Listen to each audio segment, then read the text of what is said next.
বাংলাদেশের নারী মুসলিম হন, হিন্দু হন এবং সকল মানুষকে বলতে চাই, এই যে ধর্মহীনতার একটি প্রচলন, এই যে ধর্ম বিমুখতার একটি প্রচলন, অভিন্ন পারিবারিক আইনের নামে ধর্মকে অস্বীকার করার যে আহ্বান, সেটার মাধ্যমে আমাকে, আপনাকে, আমাদের সবাইকে কিছু বস্তু হিসেবে দেখা হচ্ছে। আমাদের পরিবারগুলোকে কিছু বস্তু হিসেবে দেখা হচ্ছে।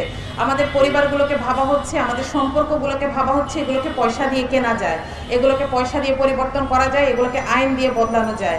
দয়া করে এই জায়গাটায় যাওয়ার আগে আমাদের মুসলিমদেরকে, আমরা যাদেরকে ইসলামপ্রিয় জনগণ মনে করি, আমাদের নিজেদেরকেই সচেতন হতে হবে। আমি নারী অধিকার আন্দোলনের পক্ষ থেকে এই সুপারিশগুলো পেশের সাথে সাথে আমাদের ইসলামপ্রিয় জনগণের কাছে এই আহ্বান জানিয়ে, আপনারা দেখেছেন আমরা নারী মুক্তির নেত্রীদেরকে এবং এই সুপারিশ যারা প্রণয়ন করেছে তাদেরকে বলতে শুনেছি, বলতে দেখেছি, তারা ইসলামপ্রিয় জনগণের কাছ থেকে কোনো সুপারিশ নেওয়ার বা তাদের মতামত নেওয়ার প্রয়োজন বোধ করেন নাই। আমরা এইটাকে একটি ধৃষ্টতা হিসেবে দেখতে চাই। মনে রাখবেন, আমরা যদি নিজেদের অস্তিত্ব কোথাও জানান না দেই তাহলে কেউ আমাদেরকে খুঁজে বের করবে না। সুতরাং এখানে আমি আমাদের আলেমদেরকে, আমাদের যারা ওয়াজ করেন তাদেরকে আহ্বান করে বলতে চাই যে ইসলামের প্রত্যেকটি বিধানের যেই অ্যাপ্লিকেশনকে আমরা এড়িয়ে যাব, সেই জায়গাগুলো দিয়ে বাতিল আমাদের মধ্যে ঢুকে যাচ্ছে, সেই জায়গাগুলো দিয়ে শয়তান তার পলিসিকে আমাদের মধ্যে প্রতিষ্ঠিত করার চেষ্টা করছে।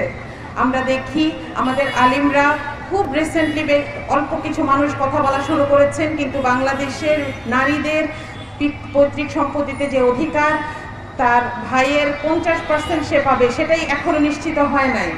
আমরা দেখি জেনারেশনের পর জেনারেশন ধরে নারীরা এই সম্পদ থেকে বঞ্চিত। যেহেতু আমরা এটা নিয়ে কথা বলছি না, আমরা যাদেরকে ইসলাম প্রিয় বলি, আমরা এটা নিয়ে কথা বলছি না, একটা সময় আমাদের নারীদেরকে এটা দিয়ে ভোলানো হচ্ছে। আমাদের নারীরা কনভিন্স হয়ে যাচ্ছেন, হ্যাঁ আমাদের 50% অধিকার দরকার, আমাদের 100% অধিকার দরকার, কিন্তু যার ইসলাম প্রদত্ত অধিকার নিয়ে আমরা আলেমদেরকে কথা বলতে শুনি না।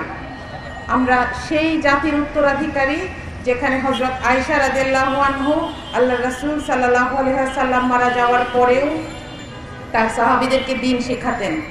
তিনি মুসলিম খলিফাদের বিভিন্ন ফতোয়া, বিভিন্ন নিয়ম কানুনের ভুল ধরতেন এবং তাদেরকে মেসেজ পাঠাতেন, কিন্তু আমরা আমাদের আলিমদেরকে এখানে দেখি না। আমরা যদি বাংলাদেশের ইতিহাসের দিকে তাকাই, বাংলাদেশে মাদ্রাসা প্রতিষ্ঠার ইতিহাস 150 বছরের চেয়েও পুরনো, কিন্তু এখানে আমাদের মহিলা আলিমরা কথা বলেন না, আমাদের যারা পুরুষ আলিম আছেন তারাও মহিলাদের অধিকারগুলো নিয়ে কথা বলে না, যার কারণে